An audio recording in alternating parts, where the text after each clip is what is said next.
Welcome to Pub Goth Transmission, the podcast about pending.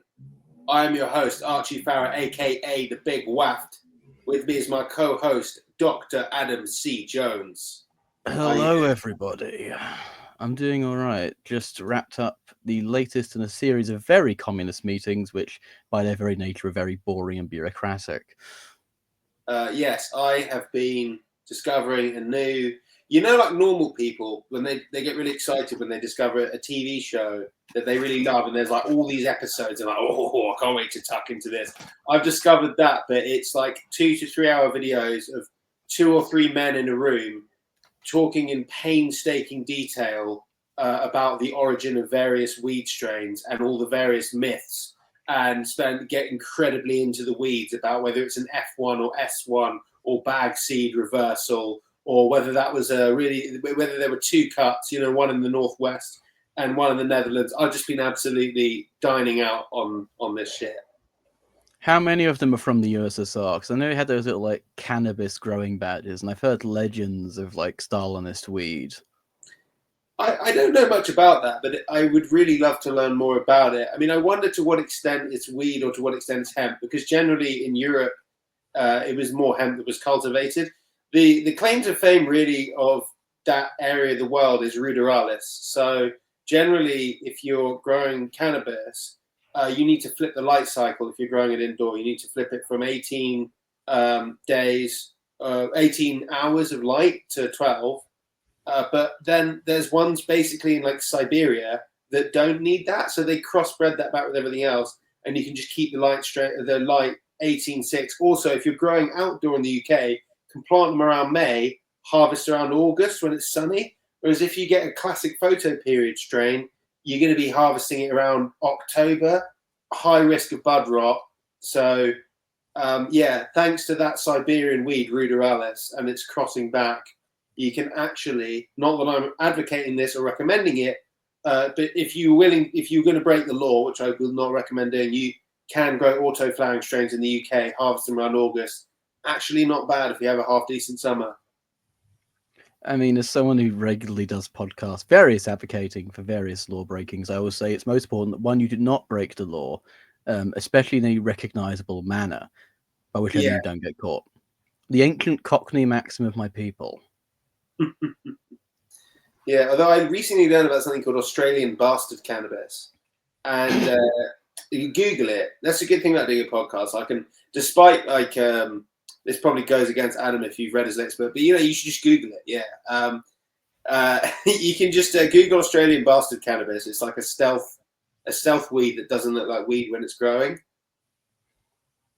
So that's a lot of fun.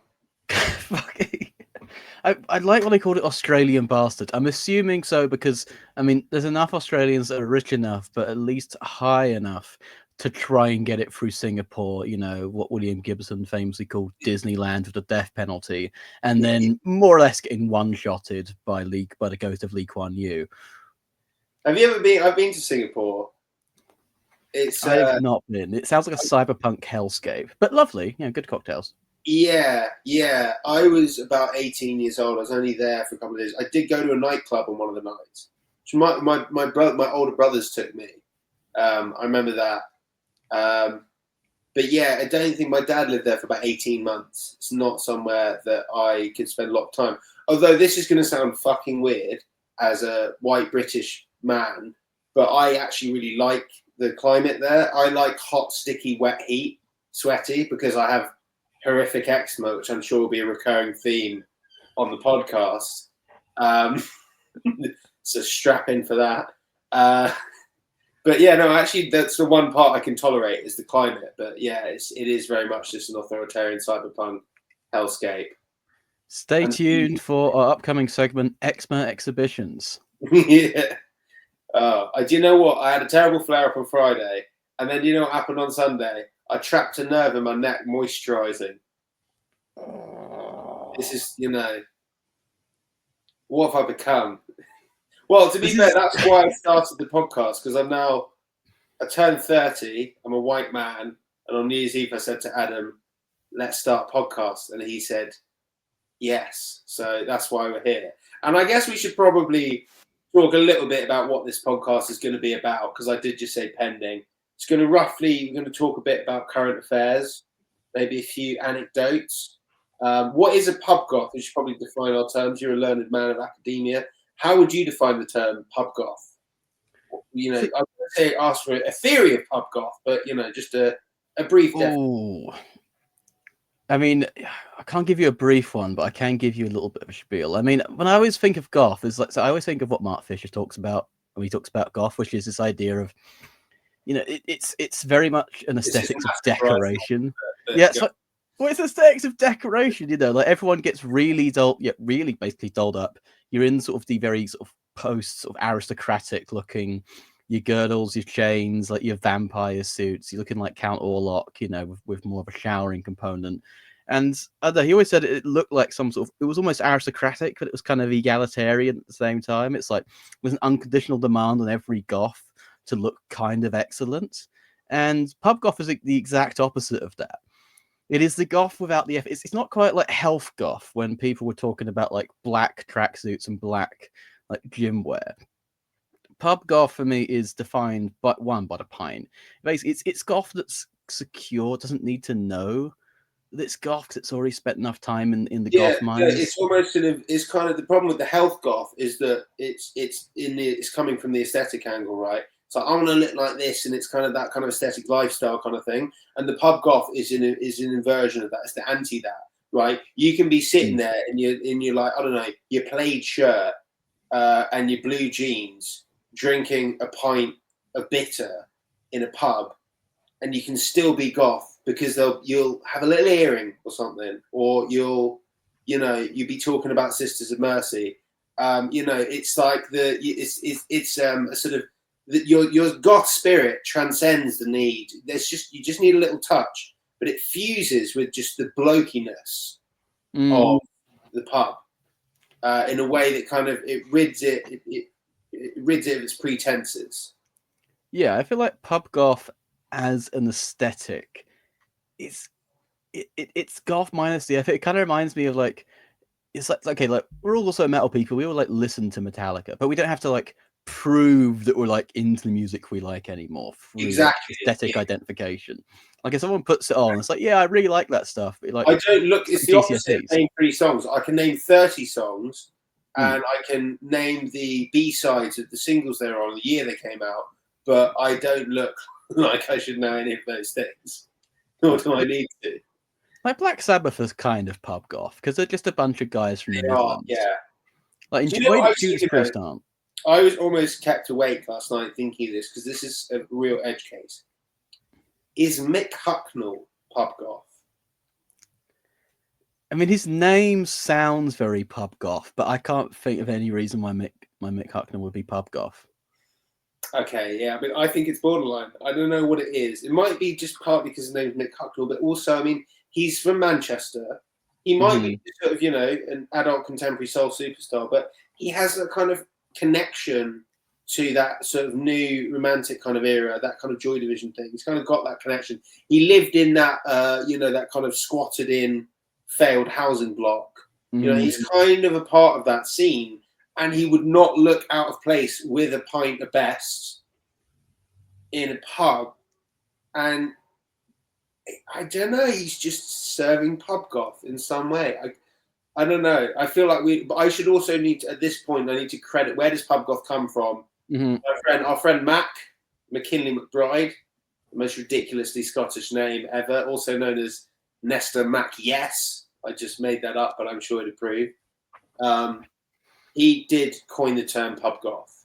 So but we have his blessing to use it for this podcast. We have not stolen the pub goth. I mean, he's not going to break into the transmission if we say Mick Hucknall is pub goth, or if Duran Duran are pub goth. Who knows? I have complex views on the notion of intellectual property.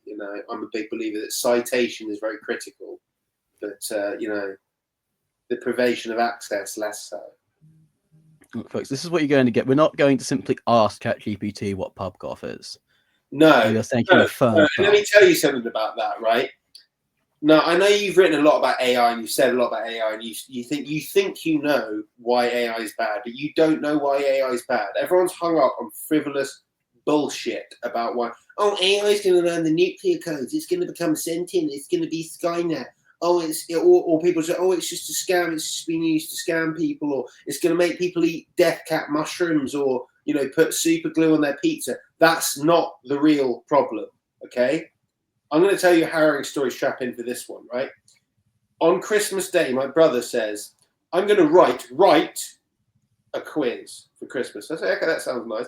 And then he says, yeah, I wrote a quiz. And then sort of slyly puts it on with ChatGPT, right? One of the questions, what savory snack do people leave out for Father Christmas? Now, I thought, I don't know. That's a bit of a weird one. Carrots, do they count as a snack? I don't know. I'm not a sort of eco using beige jumper wearing mother who feeds her children carrot sticks as a snack. I'm more humane than that. But I thought maybe pork pies, because it's in The Hogfather, right? If you've seen that, the film adaptation of the Terry Pratchett book. Maybe pork pies. I put pork pies. Answer, my other half of my family put mince pies, which, as you're thinking, I know you beat me to. I know that's wrong by definition. That's not a savoury snack. It's a sweet food. Brother reads out the answer: mince pies. ChatGPT claims that mince pies are a savoury snack, and we lose a point in a family quiz. This is the real danger. Okay, wake up, people. This is the real danger. And these things aren't going to get corrected. Like Google is like famously. I remember I had a lot of friends. They were sort of Googling themselves via ChatGPT, and it just said that they'd written a bunch of. One, they'd written about 3 more books than had actually written, and 4 that they were all dead. So I haven't done this yet. I think I once put my own book into like Notebook LM, which is like another AI that Google use. Before it's going to a fucking data set anyway, it's on the internet. And then luckily it didn't understand one of the chapters. So I was like, yes, man versus machine, fucking done. I am the John Henry of posting. Isn't there that thing where if you try and get it to explain jokes, it just can't explain jokes? Oh God, I can imagine, because it's designed like a search engine, so it's just designed to like improvise things to tell you what you want to hear. It's why like rich people like it so much, because it just tells you exactly what you want to hear. It's like basically the only bit of like pre-programming in it is if it's not Elon Musk one, don't be racist, don't talk about illegal stuff, and do what it's like compliant. Do whatever people tell you. So like you can be as rude as you like it, but it will keep going. Oh, what else do you want to know? So yeah, I can to people who want to flatter themselves. It's wonderful. Well, the first time they made one, it was a therapy bot. It was called Eliza. It was like 70s or so. Yeah. And it was just like CVT, or just as face it was like vents. I mean, it is somewhat therapeutic, but I can imagine it becoming a little bit more Matrix in the sense of rich people just have AIs to tell them what they want to hear all the time, and everything might collapse around them, but they've got enough money to sort of shore themselves up, whereas everyone else is like frantically ChatGPTing how to escape from floods, a wet bulb temperature, how high, and then it just saying, "Oh, don't worry." Yeah. I mean, but to be honest, there's no shortage of sycophants. I mean, is it what you're saying that the AI is going to drive the sycophant industry under? Oh God, yeah, it's gonna it's just there to. I mean, I was looking for like postdocs recently, and so many of them were in like AI ethics. And I'm like, okay, so some rich person is going to pay me to tell them that the machine can think. So yeah, thank you. Yes, it will replace me. Thank you very much. Or they're going to tell a corporation a series of boxes they need to tick to make sure their AIs are ethical. Oh God. Yeah, only uses ethically sourced stealing. Well, I'm not always against the concept of stealing, but I kind of feel like if it even takes up when people use like AI generated things to generate just any old artwork, it also takes the watermarks, and they're just so rich they can more or less get away with any copyright bullshit. I mean, what with the AI companies? Yeah, and even like bands have started using. They use the classic technique. Oh well, if you don't let us break all of the rules to make the AI, China will. China folks, okay, they're gonna make beautiful big AIs. They're gonna have me singing in Mandarin. They took the sort of move fast and break things, ask for forgiveness, not permission thing, to the next level of being like, well, if you don't let us just like literally piss in your face over your desk than China will. Well, look, Mr. Musk, I'm perfectly fine with you pissing in my face, but I think in a sensible, reasonable way, not too hard of a stream. Please don't force it. And obviously, we want to make sure that AI works for working families before the pissing commences. Oh yeah, you have to make sure you're properly hydrated because you mustn't eat some asparagus in at least 3 to 6 days. Mr. Musk, can we try pineapple next time? Speaking of current events, I'm going to try and use the technology to play a video that I think is funny that I saw earlier. You're supporting terrorism with your pin? You made us feel uncomfortable as being Jewish. Yeah, no, you don't touch me. You're the one who touched me. You're supporting terrorism. You're systematic. What are you stopping me because I'm Jewish? Because I'm Jewish? No. No, because I'm Jewish? We don't know that you were Jewish. Yeah, you are. We don't know that you're Jewish. Is that why you're stopping me? No, you're being anti-Semitic. You are harassing Let the crew. me get off this plane right now. You are harassing the crew. Let me get off this plane. We're calling the police right now. You call are whatever harassing you want. the crew. I'm harassing the crew? Yes, you are. You're not letting me off this plane. Yes, you are. You're harassing What the am crew I right doing? now. Trying to get off this plane. You touched me. Who are you? You don't touch Get me. away Who from are you to touch me? Get away from No, me. you are not getting off this plane. This is ridiculous. You are ridiculous. Don't record her, I'm sir. recording Don't whatever I record want. You her. are not permitted Get to away. record. You're Get not out. allowed to Get- record. you You're are not not. allowed to record. She won't let me out. No, you're not. Because he touched me. And you guys are harassing the crew. Which Basically, there's a video and there's an Air America attendant person who has a little watermelon pin. So as you can predict, a couple of Zionist passengers start calling her like a terrorist sympathizer and all that nonsense. And she goes, "No, I'm not." And they basically start, do the classic thing that back in the early protest era, they start pushing them, and then they sort of like start say, "Stop pushing me, stop pushing me," as they're pushing another person. And yeah, it's just some classic like Zionists playing the victim and having no self-awareness. And I thought it would be a good vehicle if we'd managed to get the technology to work to sort of talk about this interesting kind of contrast we have with the continuing total lack of self-awareness of Zionists, but the Hein Rajab Foundation now beginning to basically get arrest warrants sent out in any country the soldiers that they recognize are in. So I think there's been a few soldiers from various brigades that have been told to been leaving countries and basically are on the run because they've realized they have arrest warrants out for them. Yeah, so no, I was just saying, it's amazing the they still have this lack of self-awareness where they'll be in a public place with people who aren't in their weird sort of death cult, and they'll see a watermelon pin and be like, "You're a terrorist," and start shoving them and saying, "Yeah, you're a terrorist, and I'm the victim."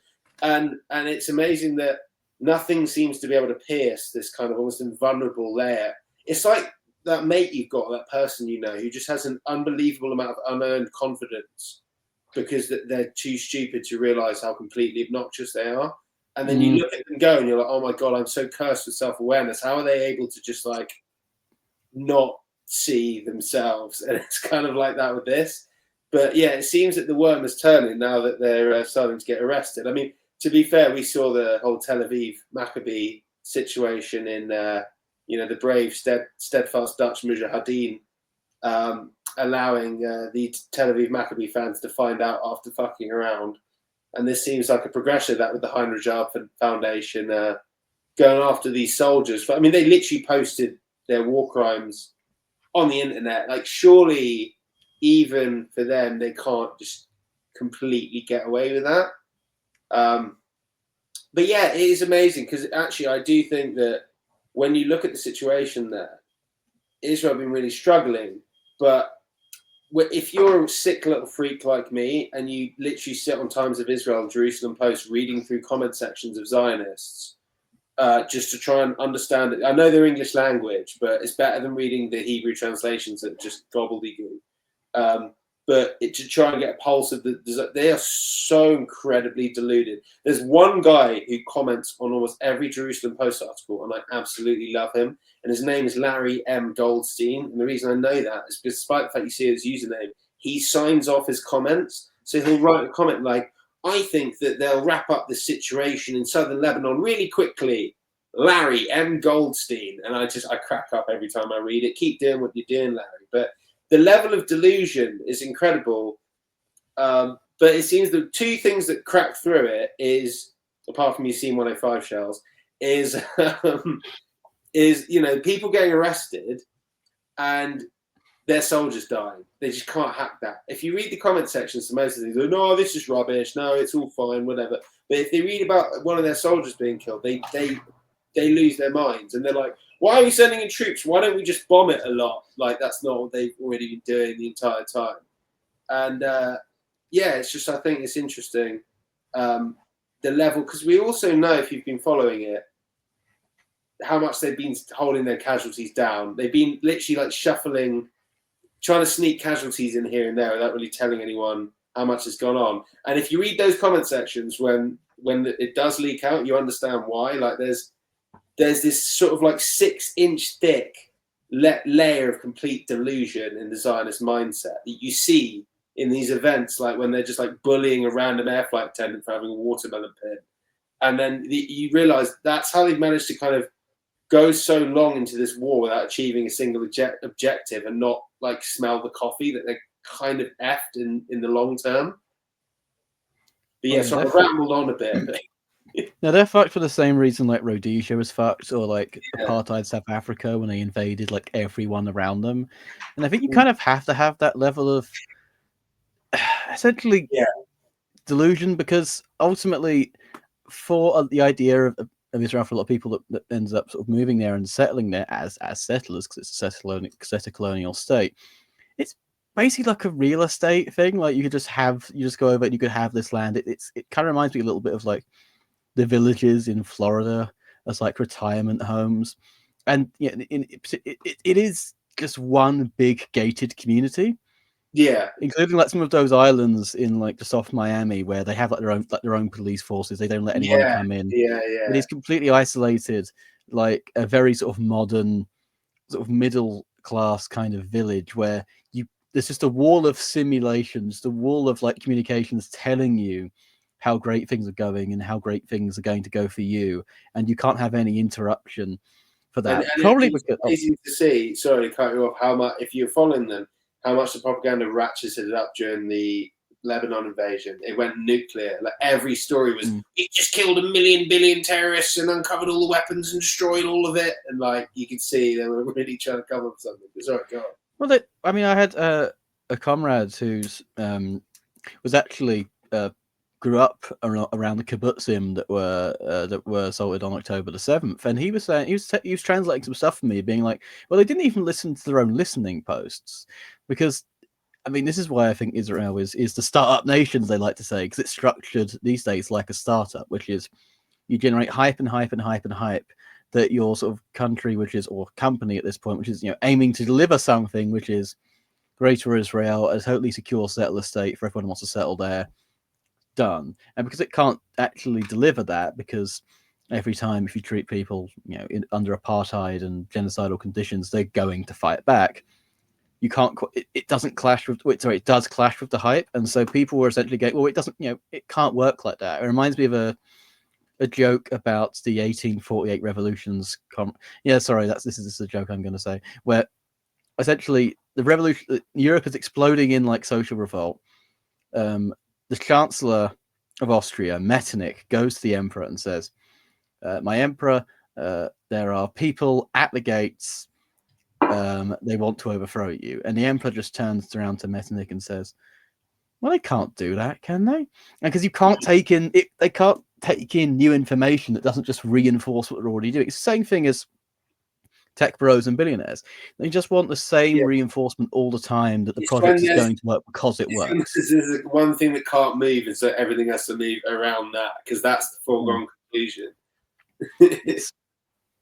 They live in, similar to those people across the Western world, really, in a basically simulated reality where your information diet is telling you that everything is basically fine, and then suddenly the real just punches through that. Well, that's what I mean. The one reel that pierces through is whenever their soldiers, get killed, basically, and they really can't hack it. they're very, it seems weird to say, but like incredibly casualty averse. And you kind of, it's one thing that's interesting as well is I'm already ad hooding before I've even started the main point. That's new levels of ADHD right there. But you know, it's amazing that they're so they really have, again, such a delusion about, like, if you were really going to say defeat Hamas, you'd need to send a lot of people to die in tunnels, and they just couldn't possibly hack that. So they know that bombing, deep down, the people who actually know what they're doing know that just bombing it from the top isn't going to do that. But they can't possibly accept the rate of casualties and kidnappings that would happen to do what would need to be done. Also, because people just start deserting. It's a conscript army, right? That they have to just use extreme airstrikes and genocide as a shock and awe show to distract people from the fact that they could never possibly actually successfully engage in a war. And the weird thing is, because of the amount of, so that was a sort of mild burp combined with the thing about that, is that it's like this logic doesn't work, but we're seeing how long something can not work for. I mean, I guess there was Afghanistan and Vietnam and all that kind of stuff, but this is a genocidal war that's being kept on America. I think they would have run out of munitions in like 2 or 3 months. I was reading a report a while back. And it's like, you can't do this and it doesn't work, but Daddy America just keeps handing you the bombs and the immunity and impunity. So you're just going to keep doing it. And like this might somehow, it really is a case of like boiling the ocean. But it might work just because America has enough resources to allow them to boil the entire ocean. That, and it's a good place for testing weapons. I mean, well, I don't know if it's a good place for it. It probably isn't, because a lot of those weapons do get defeated and blown up. And we have a duty to report that. Otherwise, you're just doing advertising for like Israeli weapons companies, which don't quite exist. I mean, it's all Israeli tech is always like multinational, because, like, for example, like their face recognition systems, like the apartheid systems, those are Dutch Chinese in terms of where the tech comes from. But like, that's the thing. It is for me just the tech bro, like micro state. In the same way that California and like parts of California, like Palo Alto and San Francisco, are like tech bro micro state, because they operate according to the same logic of it works because it works. If it doesn't work, then air defense systems work like full self-driving is a thing. Yeah. You know what I mean? It's pretty analogous, to be honest. If you think about full self-driving, the hype, and it's a shame we didn't have the podcast back like a few months ago, because I did a little on my Instagram, a little cut of a video between the official advertising. I think it was, I don't know if it was Elbit or company that makes the drone dome. It can knock any drone out of the sky. There's actually 3 modes. You can disable the drone, or you can take over the drone, or knock the drone out of the sky. And then I just intercut it with a Hezbollah drone hitting one of these drone domes and blowing it up. And they did that a couple of times. So yeah, I mean, it's so startup in terms of like the difference between the marketing and reality. It's like, it really is. It's like, if you want to know what your future would look like and trusting it all to tech bros, I think that's kind of a good example of what it looks like. You know, oh, we've got I and Damien actually worry about anything, and it's kind of a lot of it's hope. It's because tech is shit now. Yeah, I legitimately think that tech is just shit now. Like Microsoft Word, shit now. Like Microsoft is generally quite shit. Like you don't understand how to fix like your phones, your computers as much anymore, because the only interaction you have if something goes wrong is like a little cog button in the corner that says settings. And if you take it to like the Apple Store or whatever, they'll say, "Fuck you, buy a new one. It's broken. It will cost us more to fix it." It's like, take Spotify, for example. The reason that Spotify is so popular is because they made a backroom deal with a bunch of labels. Because if you actually look at, you think there's so many artists, how could you get the rights for them? No. Most fucking music you listen to is owned by a handful of companies. It's all been monopolized because capitalism's tendency to monopolize. Spotify made a backroom deal with all these companies to get licensed to like 99% of the music, or at least the music that people listen to. And then they gave shares of Spotify to these companies, so there would be a mutual agreement. And in doing so, managed to basically capture a kind of monopsony of the of the entire user base. So nothing in that business model means you have to actually make a good app, which is why when I am listening to Steely Dan on my work computer, trying to get some labour forecast updated, whatever the hell it is I do, right? And then my partner Scarlett goes to have a shower. She turns on the Bluetooth speaker, and suddenly my Steely Dan is blasting in the bathroom because my phone connects to the Bluetooth, and my Spotify decides, oh, that means let's just randomly switch device. And it's just like, who was in a room and thought this feature would be a good idea? It's just like, it's so shit compared to where it could be, because there's no incentive to actually make it good. Because that's not really why you're using Spotify. It's because there's some dodgy deal that's basically made music cheap. But music's been made too cheap to really be sustainable as any kind of survivable art form or anywhere. Well, there's a guy, Cory Doctorow's, like a New sci-fi Guy Gore writer. single coming out 24th of this month. Oh shit! Yeah, New Guy Gore single. Plug that in the description. I was just saying that's a joke. No, but like, it's the way. So Cory Doctorow is like a sci-fi writer. He wrote an interesting book called The Internet Con, and he said that these big platforms, they get big by network effects. So, you know, I tell someone, that person tells someone else, that multiplies in a kind of positive feedback loop. And he said, but how they stay big is the lack of what he calls interoperability. So it's just, you know, you can't, like, yes, you can get big on Facebook, you can get all your friends, you can put all your photos on Facebook or Instagram or Twitter, but you can't take them with you when you leave. Yeah, it's just a walled garden around it. It's not just that; it's also familiarity. Like you mentioned, Microsoft Word, Microsoft Office. It's so shit. People don't like it. This infuriates me every single day of my life. Right? Microsoft Office Suite, Microsoft Word is shit. Microsoft Office, Microsoft Excel is kind of okay actually, but it has some incredibly annoying quirks that could immediately. Did you know there's a group of genetic researchers that had to change the name of the March 3 gene because Excel kept turning it into a date and there was no way of changing it. So they had to rename it because of Excel. And in my job, sometimes you have long numerical codes that converts into scientific formula and you have to go through so many hoops to make it not do that. But that's the least shit one of all of them, right? And they haven't got better since like 1997. Like Microsoft Office Suite has basically stayed the same since fucking getting on the internet went.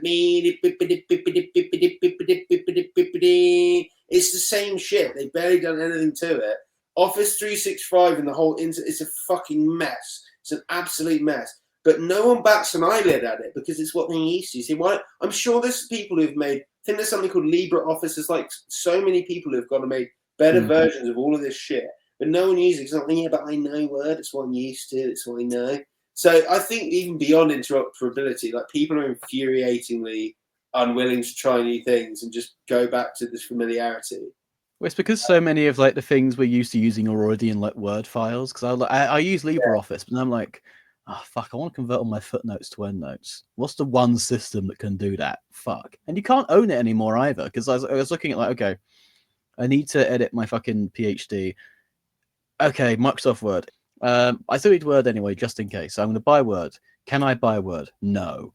You can get a subscription to it or pay like 3 times as much for like have it forever. I was like, that's why I use Google stuff at the moment, but doesn't solve the problem. It's just that you get it for free. But you know, I know that's not great either. I actually use Notepad a lot. But yeah, I mean I'm becoming increasingly sort of old school and boomery. You know, instead of a smart TV, I've just got a 18 terabyte hard drive linked up to a cheap desktop computer. You know, not wanting to incriminate myself, I may engage in some buccaneering activities across the high seas. The problem, you might as well steal it because you can't fucking own it anymore. It's only like licenses and stuff. Where else am I going to watch Scrap Heap Challenge other than finding a 2005? Literally, this, let's call it a buccaneering adventure, was uploaded to Buccaneer Harbour in 2005, and it's still a live buccaneering adventure. To download, well, not to go on a buccaneering adventure to get Scrap Heap Challenge, and it's got Swedish subtitles. It's potato quality, but I don't know where else I can watch Scrap Heap Challenge. I realise that a lot of the audience probably have no clue what Scrap Heap. Do you know what Scrap Heap Challenge is? Right, is it the thing that was hosted by the robot guy from Red Dwarf? Robert Llewellyn. Yeah. Yeah, and what it was basically two teams of autists would be put in a junkyard, and they'd be set a challenge to make a thing out of the junk, and then they'd have to compete with it. And like it was ridiculously ambitious. Like the first episode is like catapults. Like one group makes a catapult, one group makes like a trebuchet to like launch some shit at a thing. And they'd have like ones where they'd have to make like cars and stuff. But they'd have ones that they had to make like submarines. There's one episode where they had to make aerial bombers, which was hilarious because obviously it just didn't fucking work. Like one group tried to make an airship, one group tried to make like a. But yeah, it's a great show, and you can't watch it anywhere unless you find a buccaneering adventure from Buccaneer Harbour. It was uploaded in 2005 that you can use to go on a buccaneering. I don't know. We need to come up with our whole sort of lexicon so we can talk about things while maintaining a decent distance of plausible deniability. I mean, look, everything I've done over the past 4 years, I am way beyond that point. I mean, there's a recording of me in New York making up whilst talking about the former mayor of New York, not Eric Adams, the previous one, Cuomo. I mean, it's okay. I'm not going back to that shitty country. But fucking, I mean, that's the reason why you have to go to fucking Buccaneering Bay, because everywhere is deleting their archives, because it's just to push stuff through the screen so they can keep generating like metrics and add data for advertisers off it. Like most of the shit I like ends up being cancelled and then just deleted entirely. So if you don't save it, it's fucking gone. I mean, in terms of like how many things been cancelled recently have been just completely deleted, it's because, I mean, Netflix said at one point they wanted to make what they call second screen content. Yes. So, I've heard about this. Yeah. And the second screen is the laptop or the TV you're playing Netflix on. Yeah, the exactly. first screen is your phone. The first screen is you scrolling through Almighty in English to see the latest updates or whatever normal people do with their phones. I can't do, a lot of people, they do the Instagram reels and the TikTok, but I can't stomach autoplay. Like, I'll watch the video when I'm goddamn ready to watch the video. Don't you dare start playing it without my say so. And that makes most of these platforms a non-starter for me. I use Instagram like 2010. I only have people I've met in real life, and I only look at their stories and posts, and that's it. None of this algorithm-generated stuff. Instagram's scary. Pushed stuff. Instagram's scary. The search function feels like a window into the unconscious, because like you'll look away from. Huh? Mine is so off the mark. I think it's because people would be like, I'm like, why would I be interested in this? Because basically, it's if you put your phone down at all and like Instagram's still open, it will still think that, oh, you're really enticed by what's on the page. Yeah, and then each pause you do, it just feeds more into your fucking algorithm. So like, you know what, mine makes sense because I spend a lot of time, like I have a lot of like, because I have friends who are like alt girls or whatever. Probably just because I look at my friends' stories, they think, oh, he likes that. It's like, no, they're just actually my friends in real life. But that's probably where they're getting it from. They think I'm some little horn dog.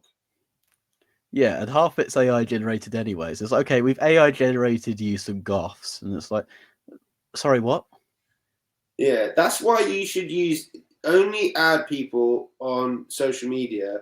I realize this is irrelevant because most people just going through algorithmic threads and stuff, but just only add people you've really met in real life and only use it to watch people's holiday pics and stuff or random rants about things.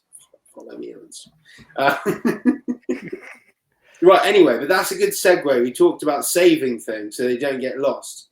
So part of this podcast, you're going to be able to follow various instructable things and see how they develop and maybe do some of it yourself. So I'm going to demonstrate the first step in the most advanced form of theft.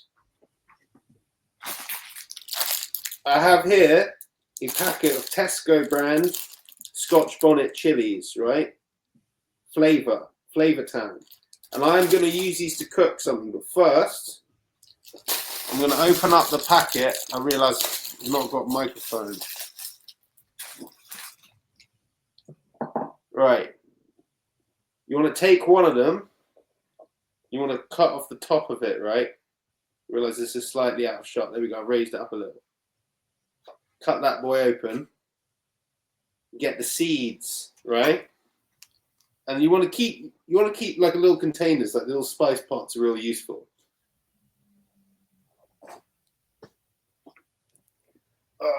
So I got this one. So you take your little pot.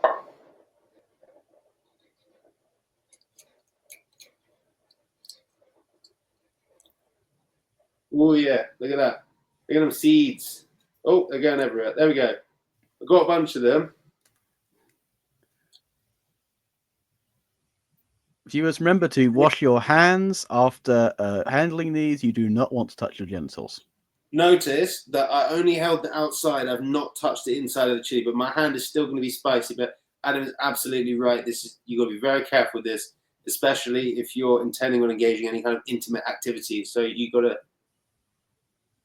I've got to be careful. My fingers are currently spicy, and I need Unless to. you're into that. I don't know who's into that, but maybe. Scarlett, do you know anyone who's into like chili in their like private parts? No. Scarlett says no. If Scarlett says no, then it's not a thing. She doesn't know it. Then that basically confirms that that's just not a thing. Stop reading Urban Dictionary. She says it must be a thing. All right. Well, anyway, Scarlett will be on a future episode at some point that we've got planning coming up. But Tales from Cyberdog. Yeah, Tales from Cyberdog. So you can see from the camera the specimen, right? Now I'm gonna grab it. You want to label it. Now, if you get into doing stuff like making things, masking tape and a Sharpie is your best friend because you're going to want to label everything. So I'm going to label this one. I'm going to write SB. I've done that bit fucked up but obviously it's backwards on the camera. Scotch bonnet, right? So on the next episode, I'm going to plant these seeds, and like a bunch of episodes in, if you stay with us, if you stick with the journey, you're going to see some Scotch bonnet plants, and you're going to see a whole new bunch of Scotch bonnets that have come from these very seeds. You'll be able to trace it all the way back. That'll be in like 7 or 8 months. Let's highlight that these are for eating and not for self-defense, despite the obvious self-defense capacities of the Scotch bonnet. That is a very excellent point. One thing you're really not allowed to do is defend yourself. You're not allowed to do this. You're not allowed to sort of blend it into a strong paste and then put that in some sort of spraying vessel so that you could eject that liquid directly into the eyes of some kind of potential assailant. You're not allowed to do that. You're not allowed to do that despite the fact that it would be incredibly effective self-made mode of self-defense that you are not allowed to do, that I do not advocate doing, nor do I recommend, effective though it would be. So for an example of the sort of things, I don't just grow chilies, that'd be boring. You may have been saying, he's got a nice looking dark pint of stout going. What's that? It's backwards. That is a Waft Mocha Stout, that's home brewed. Might be showing you some brewing techniques. And another special little number that I've started making this year, if I can find it. Oh, don't worry, none of the text is backwards, by the way. This is a great system. Oh, it's not. I thought the text was back. The text was backwards, but it says that's just how I'm saying it. This is Waft Whiskey Mark 1. That's a whiskey made from scratch. You might be able to notice at the bottom. There's some little oak twigs floating around. That is some Somerset South Cadbury oak. I'm a West Country Somerset boy. Occasionally the accent will come out. Right, my liver. Right, my trotter. Make my whiskey. It's got Somerset oak from South Cadbury. Anyway, so I'll be showing you cool stuff like how to make stuff, and you can follow it along over time, see the development. So yeah, that is the Waft Instructable for today. Yeah, that's for the real heads. In my 4 years of doing this, I noticed that only the real heads stay around past 20 minutes. So, hello everyone. So this is the actionable part of the podcast where we can say what we want, because everyone who's sort of Yeah, kind of in and out has already departed. Fair enough. I mean,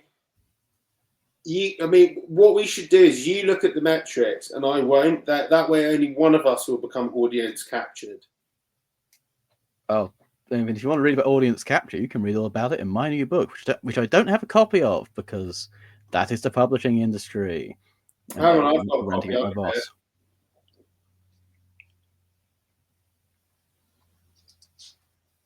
The new. Have you ever wondered why people who are too online are kind of mad? There's a reason. It's because the infrastructure has made it like that. It is designed to get you hooked on it, and it's designed to turn your head into slop. I don't know where my copy is, but counterpoint, I feel like one of the most insane people that I know, and I'm not that online. True, but you know, I don't. Not all insanity is online, but a lot of the online is insanity. I mean, I think one of the at least decent things about being driven mad by the online is it affects people of all classes, and particularly the upper class. I mean, Yes. Elon Musk is the greatest example because he thought he could control his own platform. He can't really, and he's also like a product of it at the same time. Yeah, it's kind of like the problem of problem embedded in capitalism, because these people are like being the most rewarded by it. They think, I've won the game, I have all of the points, and this is capitalism. So I can transfer, everything can be transferred into another thing and exchange into another thing, right? Mm-hmm. And they think they can transfer all their money into being cool and liked, and you can't do that. But it's rare that they want to be liked. Like it's okay. Previously, at big billionaires like your Carnegies, but they would build like big halls. For the billionaire, being liked is the forbidden fruit. Like being actually liked by people who aren't in your sycophantic circle, like being online and the general masses just love you. That's the forbidden fruit, because you can't buy that. And in fact, having that amount of money almost precludes that. And there's that lack of authenticity in general. I think that's probably it, because like when you're very powerful, right, anyone corporeally around you is just a sycophant. The reason they're there is because they're just going to lick your asshole ad infinitum, right? So people then see, oh, well, the internet and social media, that's like a genuine court of public opinion. That's not just a bunch of yes men. That's really what I want. And then everyone says, you're a cunt. You're a massive cunt. I hate you. You're a cunt. Why don't you die, you cunt? I wish I could kill you, you cunt. And they go, oh, wow, that's actually horrible. I didn't want that. I want the authenticity of that, but I want them all to like me. Why can't I convert my immense wealth and power into that? And they drive themselves insane. Like Musk drives himself insane trying to convert his wealth into people thinking he's cool. Same with Israel. They want everyone to think they're cool, but yes, most people don't think that Israel is cool. I'm sorry, folks. What's it known for culturally? Well, primarily genocide now. Yeah, genocide. Kind of Borgor, the most obnoxious form of bro dubstep. What bro? I wouldn't say they're known for bro dubstep. They're more known for Borgor. Is Borgor Israeli? I could swear that Borgor is Israeli. That's the today is old. Yes, Borgor. Borgor. Borgor that's the cultural export of that, and like the band Orphaned Lands, who. I'm just thinking about Borgor, man. So how's that negation of the diaspora going, fellas? It's. I'm sorry. I was looking at the genres for Borgor, and I forgot he was a fucking deathcore dude at one point. I didn't even know that. Jeez, yeah. So gore step is the legacy of this like 75-ish-year-old ethno state. That and the reinvention of the Soda Stream, and really needlessly creamy hummus. Yeah, no, I've never tried Sabra hummus, but it looks terrible. It looks like it has no texture. It's all right. I bought it once before someone said to me, "Do you know where that's from?" And I'm like, "Oh shit." Yeah. So I mean, it's also the name is pretty horrific because it's also shares the same name of a refugee camp. A refugee camp, yeah. That they and a bunch of Christian Lebanese or fascistic militias did in the earlier war. Yeah, the phalange, not to be confused with the Spanish phalange. Oh, see, see, fascists are all nationalists, but they do like sharing ideas kind of internationally. Yeah. They're in a, it's like how they work, how Israel work with like the Hungarians. Ideas as well. I mean, there was this one guy called Oscar Skorzeny. Yeah. And he's a guy we could almost do a fucking episode on, because I'm just going to read you out. Oscar Skorzeny was a military guy, particularly a member of the Waffen SS. But I'm going to read out the list of his allegiances. So he lived from 1908 to 1975. And if you go to the Wikipedia page, the service branches of his allegiances, there's two of them. The first is the Schutzstaffel, the SS. The second one sounds like a great new German dance. Oh, come to the Schutzstaffel! Everybody's getting hip to the Schutzstaffel. But so it's the Schutzstaffel, the SS, and Mossad. Seriously, really? So this guy worked for Nazi Germany, then fascist Spain. Is that the guy who collaborated with Leahy? Oh, I think so, because it was like Germany, Spain. Then he did some work for Argentina. Then he worked for the United Arab Republic, and then he finished his career working for Mossad. Truly a what the fuck kind of guy that the Mossad were hiring SS veterans. Yeah, I mean, again, when you look at that kind of like history and you combine it with the understanding of like the whole revisionist Zionism, the muscular new Jew, not the weak diaspora Jew thing, it really kind of like, yeah, it's not surprising. Like Simon Wiesenthal was like, I'm not working with this man. It's basically like if you hired fucking Eichmann. But the thing about fucking old Nazis is they never really went away. Like all the same companies that backed Hitler are still in operation. I mean, yeah, IBM, I have Siemens, IG Farben. But also, like, more directly, there was Operation Paperclip that a lot of people know about. But what people don't realize is a lot of those people just went straight back to Germany and ended up right back in the administration, like by the 60s. They didn't really denazify. It's interesting, but there's also that whole other aspect of like the way that liberals have often tried to draw World War II as this like, they really try and draw a line between fascism and like the Allies, like, oh, they're evil and we are the good guys.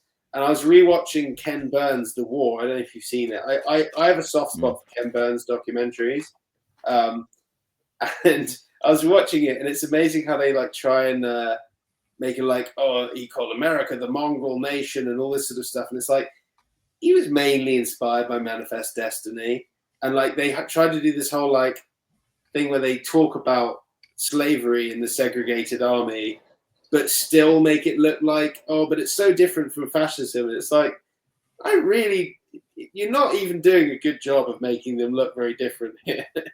I mean, we've got our own contemporary Nazis, and we also got our own contemporary fucking Henry Ford. The guy who founded the Ford Motor Company, who was like a fucking massive anti-Semite, and that's basically what Elon Musk is now. The Protocols of the Elders of Zion published in America.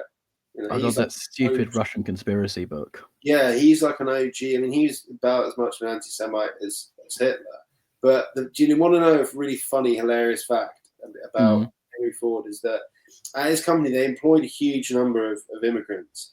And they used to have these big company work days. And at the company work days, they'd have all of these workers turn up in their ethnic dress, so like in their Polish or whatever different what their ethnic traditional dress would be, and then they'd all walk forward in a column into a giant melting pot, and then they would emerge from the melting pot wearing a suit with a straw hat, waving a small American flag.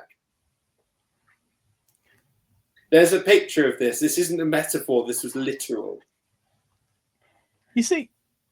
Is it not worrying how that's somewhat more liberal than the contemporary frontiers of fascism, where it's just, no, you're not coming to be American, you're coming here because we can get you to work on like a shitty visa and then throw you out. We don't even need to offer you that anymore. The weird thing about the UK and the way they've done it is that the way that all the propaganda is like quite inverted. You get all these people say, "Well, I don't mind if the brightest and best are coming over, as long as you make sure they're sending over the brightest and best." It's like, really, you want well-to-do people coming over here and competing with the domestic population for elite positions. I thought you just wanted to exploit people for cheap fruit. Like, it's weird how like what they're actually doing in practice and what they claim to try and be doing in reality are just so inverted. Like, why would anyone want the quote-unquote brightest and best like competing for all the elite positions? It just doesn't really make any sense. It's really. I mean, even with like universities, I kind of feel like a university is a bit of a scam now. Of course, I would say this having spent too much time in it, but a lot of the time I've just realised that a lot of this is just a scam where we convince like sort of the middle classes ish of the world to send their children here for 3 years, essentially just to pay rent where the unis are massive landlords, and then get kicked out on shitty visas because like they brought in like, way more surveillance. For example, you have to. I remember at my uni, you had to every month make sure you put in like a record of meeting with your supervisor so that they could keep track of you. And even now, like the buildings are designed to go against student protests because they've all got automated locks. And I'm like, oh, okay. We was talking about a few. Well, I remember there was talks of an occupation once, and I was like, okay, no, they've designed this building with this in mind.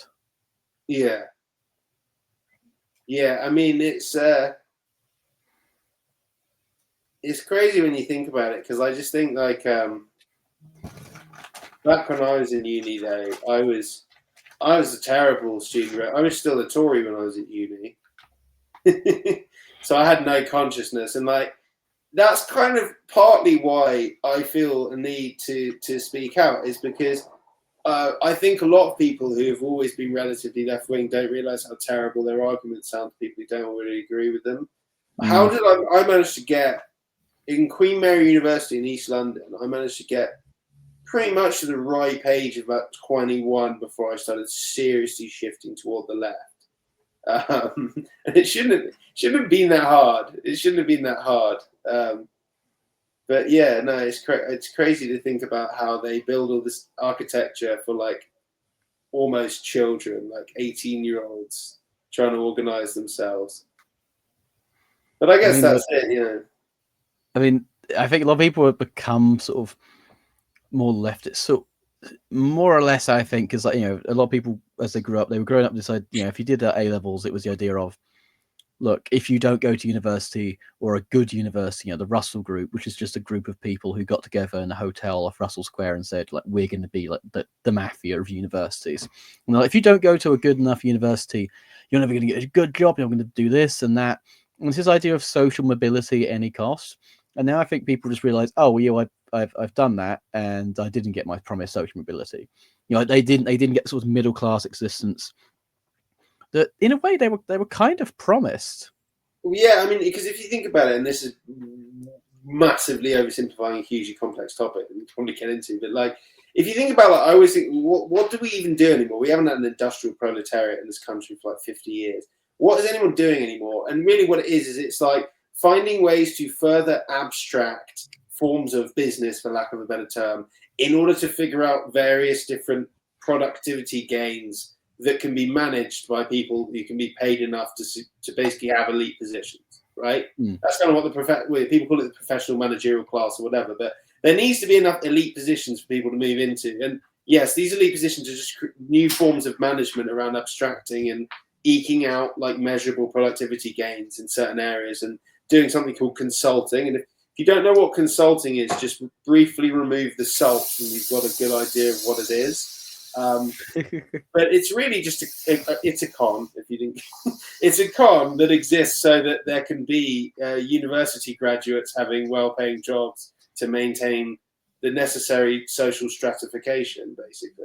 Yeah, if you've got like an email job, ultimately, and this is what most people's jobs are these days in the services economy, your job is to spend money. And it depends who gets to spend money or not, because like most people who are paying like super high rents could afford a mortgage, like the payments from it, but they don't have enough money to put them in the class to make them say, okay, you're the sort of person who gets to pay lower rents because you're on that class bracket. I mean, it's crazy how much people are paying for rent right now. It's really it's insane. I got absolutely done by the rate rises. I had my fixed rate mortgage expired exactly when the rates went up. So I got perfectly done in that spot. And all I was feeling really annoyed about it. All I needed to do is spend any amount of time on anyone renting, and they just open up at any moment that, oh yeah, I'm paying about £1,000 a month for like a room in zone 3. And I'm just like, oh my God, I feel so much better about my life right now. It's abhorrent. I thought, like, how far can this go? Because I thought it was insane when I was renting, and it's so much more of a piss take now. And yeah, I do feel like that does a rent strike has got to be the. I think the British public are too servile to properly kick off, even though there's just not enough police to control us. It's just not going to happen. But I think a rent strike might be the possible vector. Yeah, and joining your tenants union is pub goth. Just saying that right now. Yeah. I mean, in terms, yeah. Instead of paying your rent, cracking open a can of Stella, putting on Bauhaus, and just barricading up your door and waiting for the bailiffs with a big piece of wood. Not that I advocate for this. Not that I advocate for this at all, but it is pub goth. That would be a very pub goth way to approach the situation. And also just buy the Squatter's Handbook, because the Squatter's Handbook is fascinating, because it's just like pretty cheap book that just tells you how to fix everything in your house. That's the thing. Speaking of, I need to get an electrician around mine, because I've got a broken dimmer switch that you have to sort of go out 100 times to get it to work. And I've also got this is some serious first world problems, but I've also got heated towel rail, right? It's operated by a switch, and I want to put it on a dimmer switch, not a dimmer switch, a timer switch, so I can sort of have it come on and off as I please. But that's not big enough job for an electrician. I need a third thing. It's like you can't just have a cough and go to the doctor. You've got to have at least 3 small things or 1 big thing. I need a third thing to go wrong electrically before I can get an electrician around here to do all 3 things. You can have a big thing and go to the doctor, you still will not be seen. That's true. I wanted to get an ADHD diagnosis recently, because you don't need to be a doctor to diagnose. That's fucking obvious. But unfortunately, I didn't have the behavioural problems or bad grades enough to get diagnosed as a child. So I went to my doctor. I was like, yeah, it takes about 5 years. All you've got to do is I'll text you a questionnaire. You fill that in. Then I will text you a link to a Word document with incredibly vague, confusing, and ambiguous questions that you then have to submit an answer to. And then it's like, you already lost me. Like, if anyone genuinely had ADHD, there's no way they could possibly go through this process. That's kind of the point, I think. Yeah, I think it is. I think because it's so the NHS was founded as a way of distributing care in the positive sense of giving people access to it. Now it's about distributing access. It's about sort of managing so-called scarce resources. Although for ADHD, like there was a shortage of meds a few months ago, and I think it's still ongoing.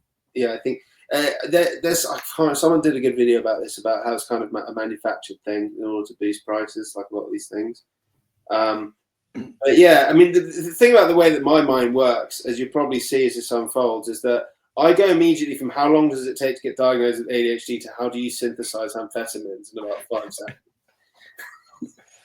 Look, government speed clearly isn't cutting it. Not because it's bad, you know, it's just not fucking available.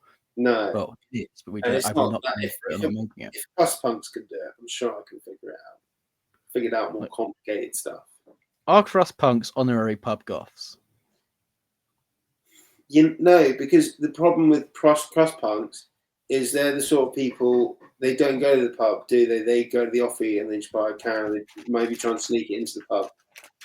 They're not going to sit down with a pint in the pub because they refuse. It's a different, I'm not criticising them. It's not like, oh, they're not allowed access.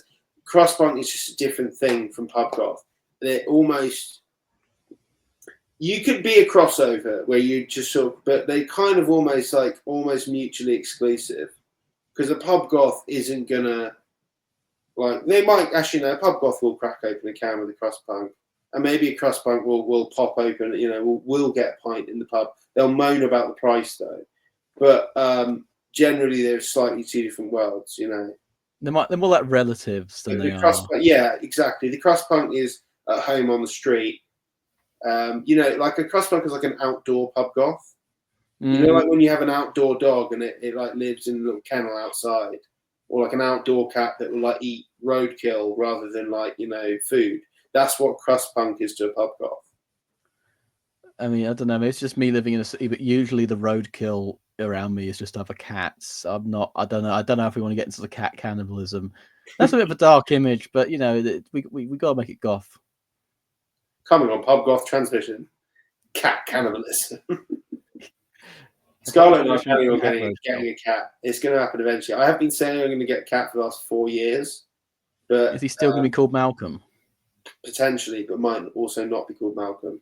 Not sure. We'll see. Stay tuned. Mine is called Quetzalcoatl, named after the I think it's the Aztec plume serpent deity. It's similar temperament too. Yeah, I think it'd be good to have a dog or a cat and call it Macno after Nestor Macno. It's just a good name. Macno. Come here, Sorry, mate. No dogs, no masters. Yeah. Right. We're coming up to the hour. Yeah, we could probably wrap it Any up things there. we want to sign off? Thank you for tuning into Pub Goth Transmission. We will be having guests on, a variety of guests. Yeah. Stay tuned for Tales from Cyberdog and speculatively, what the fuck is up with Croydon? Potential episode in the works. Yeah. There's also actually there's an event I want to go to on Friday, which is I thought of an idea about doing like a Croydon Cop Watch, but I'm terrible at organising. I'm not an organiser, and I'm not organised.